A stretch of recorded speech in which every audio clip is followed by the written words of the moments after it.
Hi guys, we're here today to talk about data for social good. It's part of one of the streams at the Data Summit this week in Dublin. So I'll just begin, guys, by asking each of you about what your organisation is all about. You're all part of the ThinkTech Accelerator, and it's all about it's part of the Social Innovation Fund. And I just like to kind of figure out from each of you which of your organisation's done. So Owen, you're with the Social Innovation Fund. Could you tell me a bit about the Tech Accelerator? Sure. Yeah. So Social Innovation Fund Ireland was essentially set up, created by government to promote philanthropy amongst corporates and philanthropists.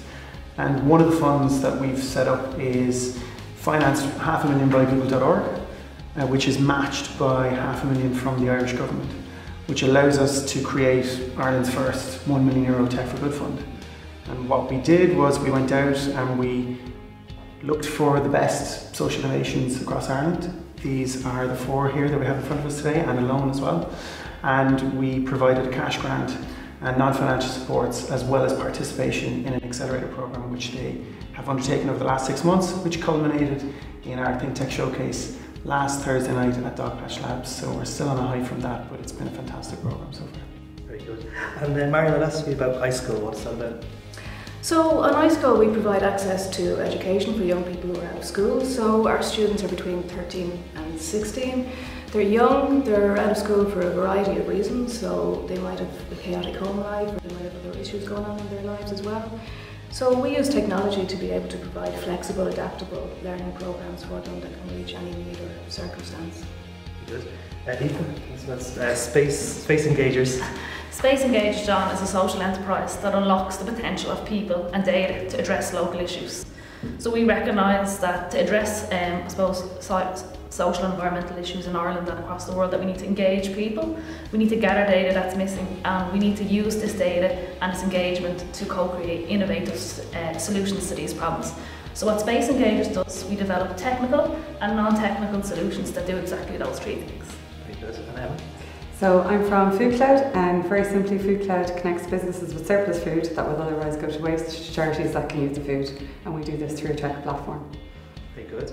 And the 4th organisation, well, John, sorry, I should have said, was Alone, who are actually 40 years old this year. So they're a charity that support older people to age at home. And what they've come up with is an amazingly innovative project which uses, I suppose, a suite of technologies as well as the volunteers and befriending services that they have to assist older people to age at home longer. Very good. It's comforting to know when my time comes. So. In terms of the data for social good, I mean, we live in a time when I used to go to college and we used to carry our data on little blue discs, and now it's on our phones and it's everywhere we go, and it's hard to imagine living our lives without all this information at our hands. And in fact, I don't know how we can live our lives with too much information coming at us almost. But in terms of, I'll start with you, Emma, in terms of the FoodCloud, how does data enable you guys to do what you do well?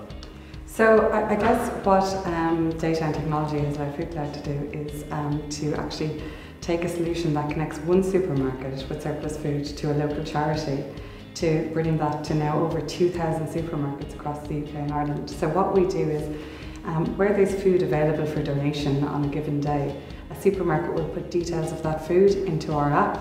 We use this data then to send a notification to a local charity. So it's using real-time notifications to connect the charities directly to their local stores. And then through this we have, we collect about 900,000 data points a month. So using this, then we're able to, and we have a landscape of about 200,000 charities across the UK and Ireland. Now, we don't work with all of them yet, but we're able to use data then to work out what kind of charities can we work with in the future as we continue to grow this, and to be able to, give them access to good food that would otherwise go to waste. So reducing food waste and reducing food poverty. How would you describe the evolution of data then, from the point of view of, the idea was pretty straightforward at the beginning, making sure that good food doesn't go to waste and it's properly distributed, but as the organisation grew, how did data evolve inside your company? I suppose one of the key things was that we started to develop our own technology, and when you have, we manage about connections between 2,000 stores and 5,000 charities. So in order to do that really well, you have to analyse behaviour. So you have to look at where's this working and where's it not working, because you have to have the store engaged and the charity engaged. So really gathering that data around who's actually coming to collect the donation, when they're coming to collect it, is it working in the store side? So looking at the behaviours on both sides allows us to kind of manage it in a way that's sustainable and continues in the longer term. Good. Well, John, Space Engagers is all about data. So we're about revealing data that is distributed through the community. So it is a fundamental part of how we operate. So in terms of we can gather data on the lived experience, so how social and environmental problems are affecting people that live in the communities across the island of Ireland. Very good. Marianne, has data helped evolve in your organisation? Well, it's really important for us on iScoil to be able to look at the student not just as a learner but as a whole person. So we integrate qualitative and quantitative data. So we gather information on the student's well-being, on their motivation, on their interests, and we combine that then with their interaction with content, their engagement with the learning platform. So that allows us and our teachers and our mentors to develop strategies to further engage them and to build their learning profile. And then on a wider level, what we do is we develop a profile of cohorts too, so it feeds back into organisational knowledge. So we're able to develop with data then coming on how students are successful, what works for them, what doesn't work for them, and apply that across different profile cohorts of students, and that allows us to develop as an organisation to make us a more effective service then. Very good. No, you guys, because you have a broad remit, it's the Social Innovation Fund, but also this accelerator is part of that too. Yeah, exactly. And I suppose, using alone as one of the examples of the potential around data. Sean Moynihan, who's CEO of Alone, always talks about Joan, who is 75 years of age and she's ageing at home. What Alone are trying to do is provide Joan, provide her volunteer support coordinator, potentially provide her GP with better access to information around Joan's well-being, essentially. And what they're developing is sensor app technology that tracks the patterns of Joan's behaviours throughout the home.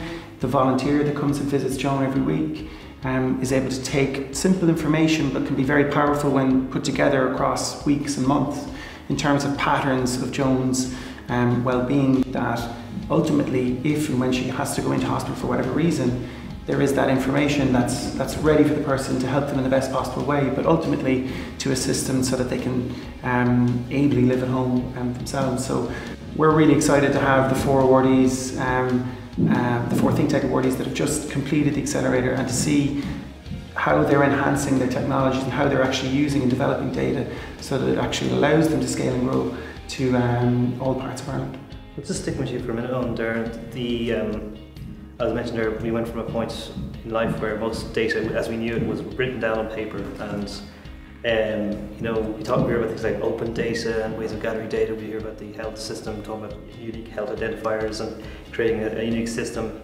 Is there a good tapestry of data there available to take today for what you guys need to do, or is it a case that we still need to find ways of building the right kind of data sets and models and opening up government data to the public as well? Yeah, that's a good question. I think that whole raising awareness and education piece always has to come first. So if we use the example that you've just described there, in terms of health, we all look at that system and wonder, could data help in many ways? But there's obviously a lot behind the scenes that we don't know about. So I think something that can always help is testing the data sets. So we've got DataKind, who are actually working with FoodCloud at the Data Summit on how can we take simple data sets and create visualizations that allow everyone to see the potential that's there. And then you take that potential and you apply it to a different sector. We talked in the accelerator about pilot first and then implement. And I think actually, just opening up the possibilities to people, bringing them along in the journey, often helps you kind of knock over the barriers that are there potentially when you go to the implementation phase. Very good. And Marianne, for you guys, was the data there available, or did you guys have to go and build it? We started with, and just on that pilot phase, we had a pilot phase because we knew we were taking from what worked in a traditional face-to-face direct setting. So to create that safe place to learn, we were using technology to do that. But then as we grew and as we evolved, data allowed us to change our practice and change our pedagogy to be even more effective. So that's when the data sets became, I think, crucial for us too, and that's when we saw the potential of them to feed into that wider organisational growth and that idea of an evolving learning model, so that we can always be responding and adapting as new technology comes on board. Aoife, sorry, for Space Engagers, how did you guys, for the data you needed, did you guys have to build it? Was it there for you? Was it accessible? No, John, we had to build the data. So, for example, what we did was we crowdsourced data that's not available. So we asked people that live in communities around Ireland questions about where they live. For example, when myself and Philip started Space Engagers, we were mapping data on vacant and underutilised spaces in Dublin, and this is actually data that just didn't exist.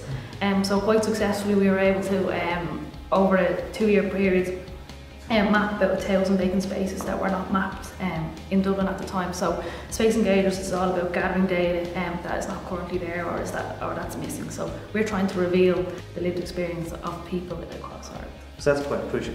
The argument's never been more sensitive than today when you think about how much available space there is for people to live, property, etc.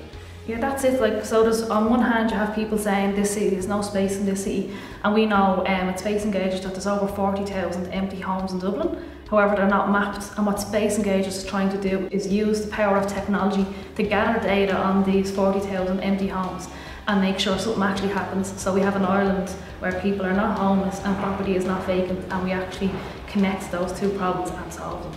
Yeah, and Emma, whenever I hear about FoodCloud, so I mean, we would have FoodCloud as a start of the week a few years ago, and it was only like 3 years ago actually. Now I think not that long ago, but you guys were starting out, and when you talk about data and data points, I'm thinking of all kinds of data. I'm thinking of geographic data.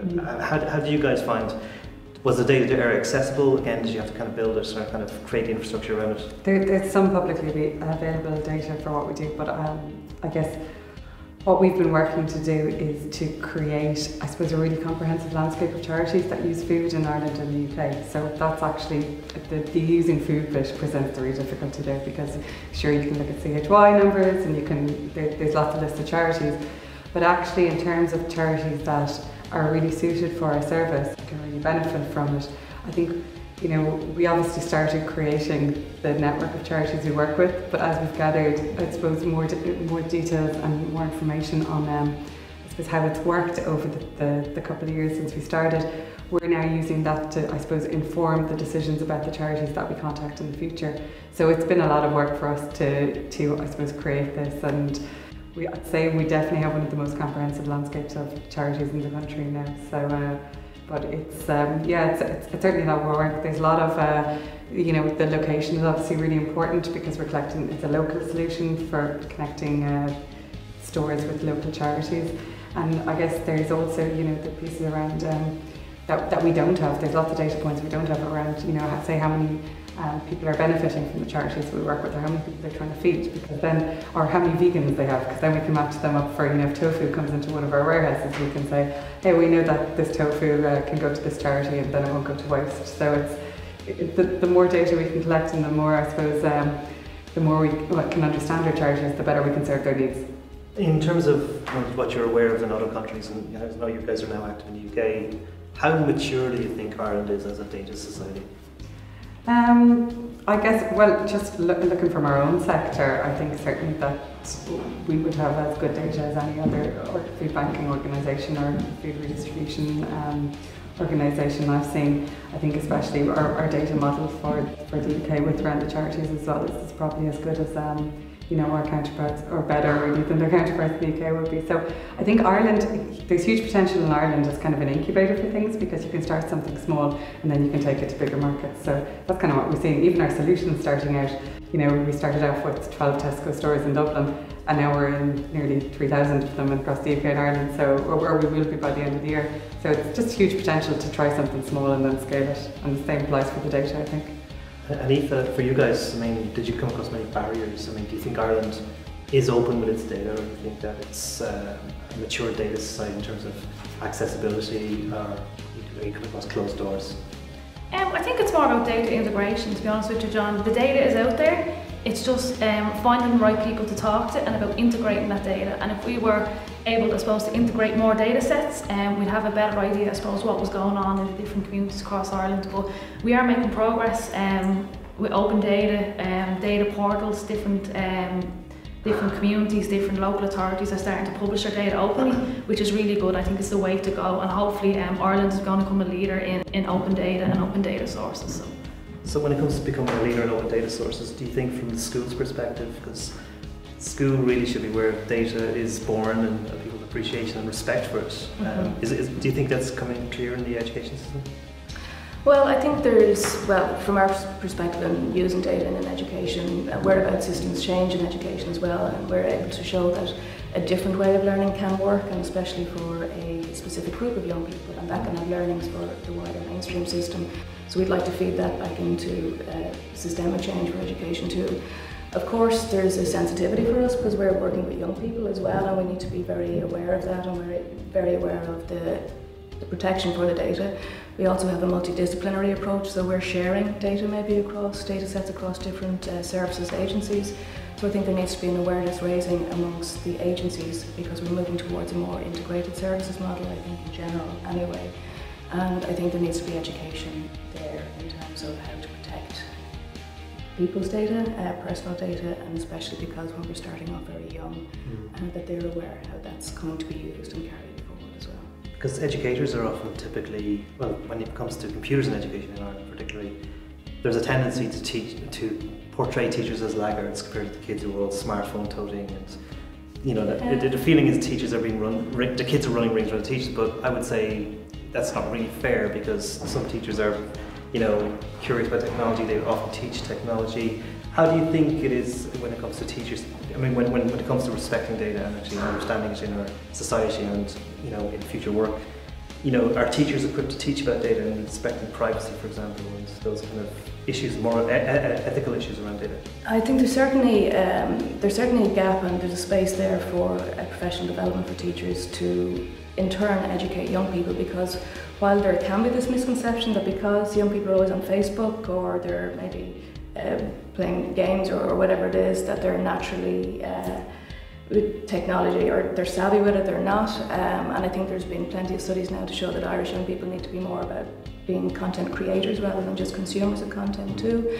And for sure there's a gap there to educate young people in terms of their own privacy and how they mind their own footprint and data as they're engaging with content and interacting online as well, in Ireland and internationally too.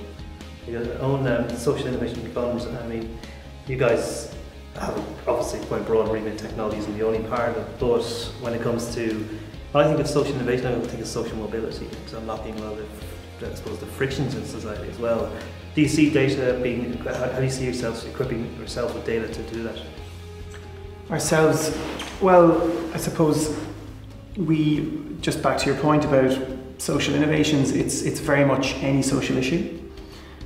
So in this instance for ThinkTech, it was a call out to organisations that were solving social issues with tech as that enabler. So we're very open to all issues, but obviously as we develop, we are developing some form of expertise in terms of various different issues.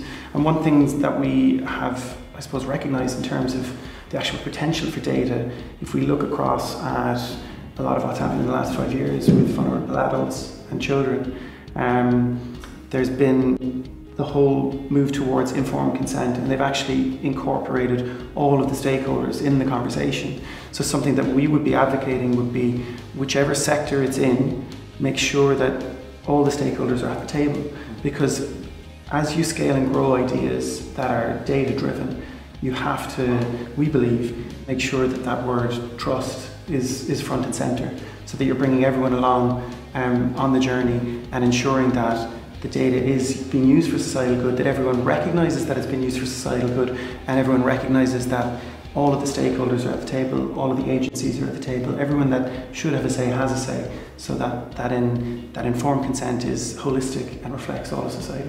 When it comes to consent and thinking about the guardianship of data, the context of why we're even talking this week is really GDPR, and the reason why the government's holding the data so much. Ireland has found itself being kind of the unofficial data controller for Europe in many ways, because of all the social media companies here and the internet companies here, the data centres, you name it.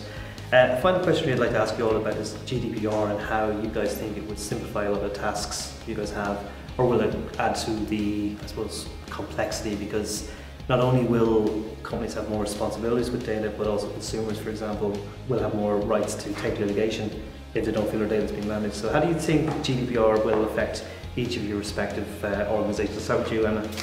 Yeah, well, I suppose we're doing a lot of work at the moment to kind of figure that out and to look at, I suppose, do we have, there will be a lot of work, I suppose, initially for us to figure out, do we have all the proper controls in place, and are we giving people access to data, are we in a position to be able to make that available to them? So it will certainly change how we do, but yeah, I think if you'd have to go to the data summit and talk to our data scientists to find out exactly how that's going to work. And you guys, I mean, obviously, it'll make your lives very interesting in terms of just the amount of data you can gather and just managing that data and being responsible for what you do gather. How does GDPR affect you? Yeah, I think it'll put some rigour on us that we're basically looking after the data that people are contributing to us. So crowdsourced data, this will make sure that it's being used for social and environmental good, and that I suppose we're looking after the data that people are contributing and making sure it's put to use for why it's being contributed. So. But as same as Emma, we've a long way to go to understand the proper protocols from GDPR. So that's why, again, we're here at the Data Summit to understand more and make sure Space Engagers grows and goes in the right directions. Very good. And Marion, in terms of GDPR and you guys, I mean, because as you mentioned earlier, you're dealing with young people too. Mm-hmm. Yeah, I think it's really important for us that it's coming through now, because it'll provide clarity in the first instance. I think there's a lot of grey areas out there. Especially with the group that we're working with, just being young, and that we need clear frameworks, we need clear structures, but I think we'd see it as an opportunity as well, because iScoil has led the field in so many ways now, and we see as well that it's an opportunity for us to put clear structures and frameworks in place that in turn other agencies and services can learn from, so we can lead in that too. Good. And in terms of you guys, because you mentioned lots of different social issues that you guys deal with as well. Yeah, no, I'd echo Marianne's point about clarity, and it's that whole idea of transparency as well. That there is a standard that's being set, and we're all signing up to it. I think that's absolutely fantastic. I know from a loans perspective, as part of the ThinkTech Accelerator, they actually spent the first couple of months working very, very hard on their data protection to ensure that the pilots that they were running with the organisations were to the highest standard. From a Social Innovation Fund Ireland's perspective, obviously the Accelerator and the awardees that we're speaking with here today are a perfect example of the best social innovations out there that are solving social issues. But for us as an organisation, we want to provide the best supports possible to allow them to adhere to the highest standards, so that they can be the leaders for the next set of social innovators that come down the road. And I suppose I would just finish on the point that, you know, the greater the community, the more knowledge it has, the more skills it has, the more it talks amongst each other, the better ecosystem that we can create, and to Emma's point, create Ireland as that leader, as a hub that you don't just start in Dublin or Galway or West Cork, that you actually scale across all of the island and beyond as well, be it Europe or global. So the Data Summit is a fantastic opportunity for these guys to showcase the amazing work that they have done, and best of luck to you. Great. Well, thanks everyone for tuning in. That was really interesting, and I think if you're around this week and you're at the Data Summit, you'll learn a lot more. So thanks very much. Thank you. Thank you.